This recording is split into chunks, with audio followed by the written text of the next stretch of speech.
joining us here in our studio.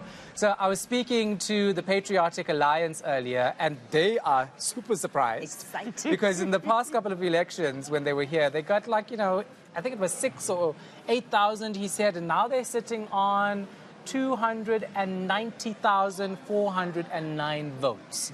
They have done something, clearly. Yeah, no, I think they've captured what's the zeitgeist of what I think this election has been about. Namely, if you look at the issue of the border, it would seem as though South Africans have come to almost like a Rubicon moment to say, listen, on this one, no more. Because if you had to kind of combine the votes of the PA, Action SA, and even the MK to a certain degree on their border thing, it seems to be something which you can grow votes around. And also, look, we can't deny that they've got an enigmatic, I think is a word, and charismatic leader in the form of Mr. Gaty McKenzie. I cannot wait to see him in Parliament if he chooses to go there. You can just imagine him and Julius. Oh. It would be like fireworks in there. Yeah, and they don't like each other very much as well. So. Yeah, so it's going to be very interesting politics. I think whoever makes it in there, looking at that board, it's going to be quite a lot of parties that form the executive, it looks like, in the National Assembly. But I want to talk about Shiluba. I know it's a party we don't discuss, but it's a party that whose leader was actually quite big in the DA and big even in Action SA as a breakaway of the DA.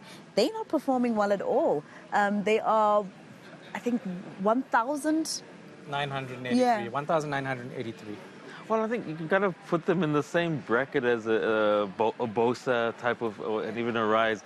Look, I think I always make the analogy when I speak to government people that, South Africa struggles to support SMMEs, and a lot of them actually go under when they do startup. But for some reason, this political entrepreneurship, where everybody believes that you can start a party and they try to maintain it, if we could take that formula into our business sector, it would be so well. Because I think there comes a point where we have to say enough is enough. And I think maybe this next parliament, if they choose to actually be a bit serious, one of the things I think they're going to go for, especially the larger parties, is we need a threshold of sorts. We cannot keep coming to an election where the ballot paper becomes bigger and bigger, the promises become bigger and bigger, yet it becomes harder to actually understand, look, what do you stand for? So while I think I do respect Mr. Bongani, you have to look at his record as a mayor. It was actually quite good. Yeah. There are questions of saying, why can't people stay in institutions and let them grow? Because I think had he stayed maybe within the DA or even in Action SA, come the next 5 years, who knows, he could have actually been leading such a party. Maybe his only constituency is in the Val, where he used to be mayor for the DA. I come from the Val and... Did you not vote for him? Look, but you can't... it used to be, and I still think it still counts, that it's one thing to be a mayor of a region, and Midvaal is the smallest of the region. Yeah. But then the next step is for you to become a provincial leader.